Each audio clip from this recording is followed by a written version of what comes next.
En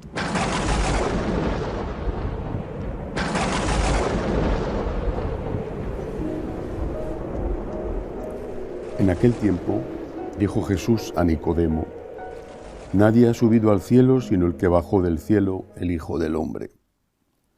Lo mismo que a Moisés elevó la serpiente en el desierto, así tiene que ser elevado el Hijo del Hombre, para que todo el que cree en él tenga vida eterna.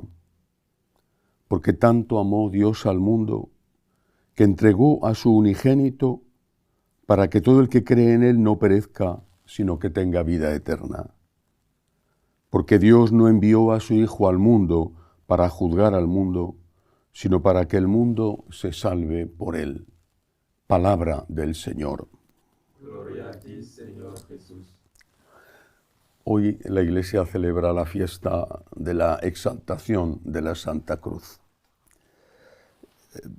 Una de las cosas que más me han preocupado y también que más me han hecho sufrir en todos los años, no solo de sacerdocio, sino antes, desde que me hice consciente de quién era Dios y quién era yo, una de las cosas más me han preocupado ha sido darle valor al sufrimiento.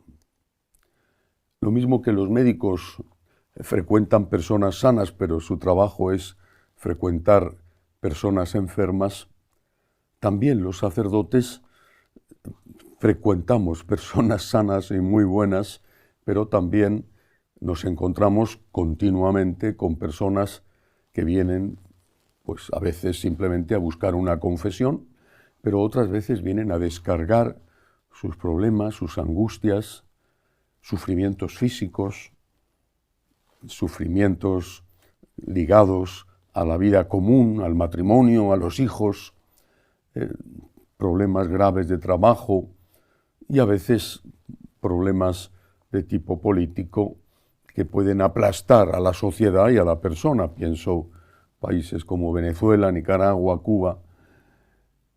Es decir, el sacerdote no solamente tiene sus propios sufrimientos, sino que acoge como una esponja los sufrimientos de tantos que acuden a él para desahogarse, para buscar un consejo, para buscar sobre todo su oración, su intercesión ante Dios.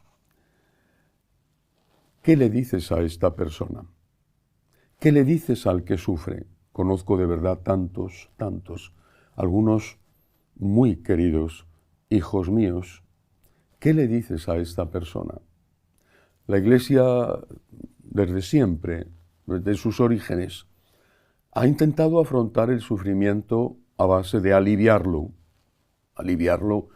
con las obras de caridad, con la limosna, aliviarlo con la creación, por ejemplo, de una extraordinaria red asistencial, desde las cáritas parroquiales hasta las leproserías, los asilos para recoger ancianos, los hospitales. Aliviar el sufrimiento forma parte de nuestra genética, de nuestro ADN. Así nos lo mandó Jesús: da de comer al hambriento. La Iglesia lo ha hecho siempre. Pero ¿solo podemos hacer eso? ¿Solo debemos hacer eso?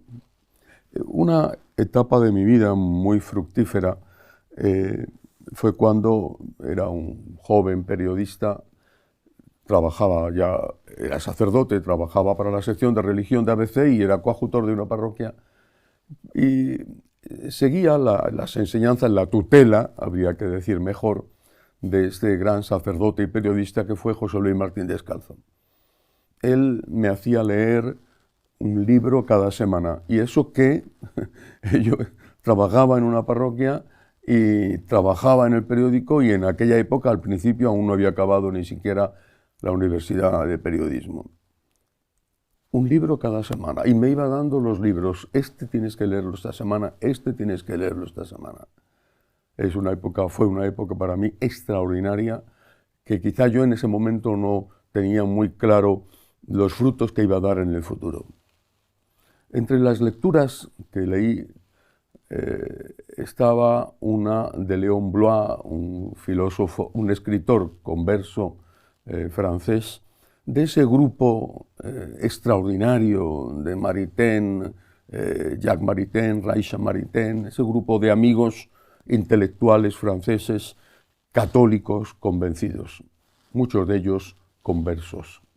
Me impresionó, me hizo pensar muchísimo, fue para mí una cierta conversión, yo ya era sacerdote entonces, una frase de este libro de Léon Bloy que nunca he olvidado. Lo que le reprocho a la Iglesia, escribe este escritor, este filósofo y escritor francés, lo que le reprocho a la Iglesia es que haya hecho a los pobres más pobres de lo que son. Una primera reacción mía fue decir, esto es injusto. No es verdad. ¿Cómo puede decir esto una persona que sepa lo que la Iglesia hace y más si es católico? Luego, pensando un poco más, me di cuenta de a qué se refería. Hemos olvidado, lo denunciaba ese extraordinario y polémico escritor francés, hemos olvidado el valor del dolor. Nos esforzamos y hacemos bien en aliviar el sufrimiento, nuestro sufrimiento, vamos al médico si estamos enfermos, tomamos un calmante, buscamos un trabajo si no lo tenemos, intentamos resolver un problema familiar, en fin. Nos esforzamos en aliviar el sufrimiento, pero la realidad de cada uno de nosotros en nuestra propia carne y de los que nos rodean, la realidad es que podemos llegar a un límite. A veces es tan poco lo que se puede hacer y otras veces sí, se puede hacer más, pero al final si no es este problema, aparece otro. Y si no es el otro, cuando ya lo ha resuelto, aparece otro. El sufrimiento es una parte inevitable de la vida, con todos sus matices, porque también está, por ejemplo, el sufrimiento psicológico, hay que ver lo terribles que son las depresiones. ¿Qué hemos hecho con esto? ¿Qué hemos hecho? Cuando profundicé en la teología y en la enseñanza de San Juan Pablo II, y sobre todo los últimos años de la vida del Papa polaco, vi que San Juan Pablo II daba una respuesta a esta pregunta. Era la respuesta clásica, pero que durante muchísimo tiempo hemos dejado, si no olvidada del todo, sí puesta en un segundo plano. Hemos concentrado nuestros esfuerzos en aliviar el sufrimiento y eso está muy bien, pero hemos olvidado que el sufrimiento sigue estando ahí y no hemos dado la respuesta que debíamos dar a estos pobres, en el sentido amplio de la palabra, al que sufre, que Léon Bloy reprochaba a la Iglesia no haber dado. ¿Para qué sirve el sufrimiento? Hoy es la fiesta de la exaltación de la Santa Cruz. ¿Para qué sirvió el sufrimiento de Cristo? ¿Para qué sirvió? Creo que es una pregunta que cualquier católico sabe contestar. Sirvió para nuestra redención. Sus heridas nos han curado. Cayeron sobre él el resultado de nuestros pecados. La cruz, Cristo en la cruz, nos salva y nos redime. Y nosotros no podemos hacer nada con eso que no vale, con eso que odiamos, porque es sufrimiento, con eso que quisiéramos no tener, porque es sufrimiento, que nos esforzamos por no tener y por aliviar al que lo tiene, pero que al final ni lo logramos del todo en el otro, ni en nosotros mismos. ¿No podemos hacer nada con eso? San Pablo, es una frase quizá un poco extraña y hay que explicarla, dice, completo en mi carne, hablaba de su propia carne, lo que falta a la pasión de Cristo. Pero si la pasión de Cristo fue suficiente, necesaria y suficiente, porque dice San Pablo que completa en la carne, en su carne. ¿Cómo va a completar alguien la pasión de Cristo, porque el Señor ha querido asociarnos a su pasión. Lo suyo fue suficiente, pero Él ha querido que también nosotros colaboremos. Así es, siempre y en todo, la acción de Dios. El Señor puede actuar sin nuestra colaboración, pero quiere nuestra colaboración. No somos autómatas, nos da la gracia necesaria y suficiente para hacer el bien, pero quiere que colaboremos con nuestra libertad, con nuestro libre albedrío, con esa gracia para hacer el bien y evitar el mal. Es poco lo que podemos hacer. Ese poco es lo que da sentido a la vida.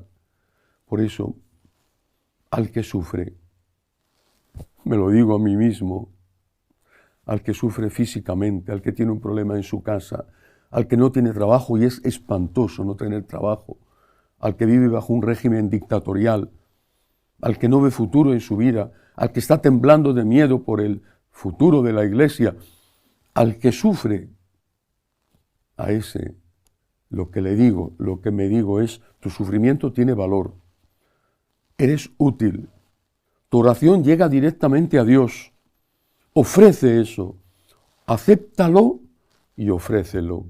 Únete a Cristo crucificado, que sea tu unión con Cristo crucificado como la gota de agua que el sacerdote pone cuando hace el ofertorio y la añade al vino que ha puesto previamente en el cáliz.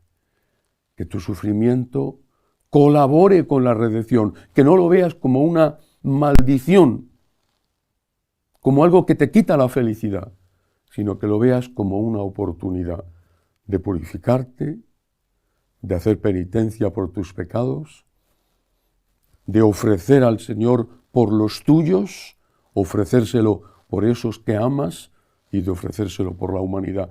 Cuando sufres no eres inútil, cuando sufres no eres un parásito, cuando sufres no eres alguien que necesita ayuda y no puede hacer nada. Cristo en la cruz estaba inmóvil, clavado, atado con los clavos al madero de la cruz. No hacía milagros, no hacía grandes predicaciones, no tenía multitudes a sus pies, pero fue en ese momento de sufrimiento cuando nos salvó. No hagamos a los pobres más pobres de lo que son. Hagamos todo lo posible por aliviar el sufrimiento, pero el sufrimiento inevitable, ese que nos lacera, ese que a veces nos hace perder la fe y la esperanza, ese sufrimiento es un tesoro valioso. Eso es lo que nos enseña Cristo y eso es lo que hoy recordamos, exaltando la cruz de Cristo. No exaltamos un instrumento de tortura, exaltamos el lugar donde Cristo nos salvó. Exaltamos que el sufrimiento unido a Cristo, al sufrimiento de Cristo, es corredentor, aunque Cristo sea nuestro único Redentor. Que así sea.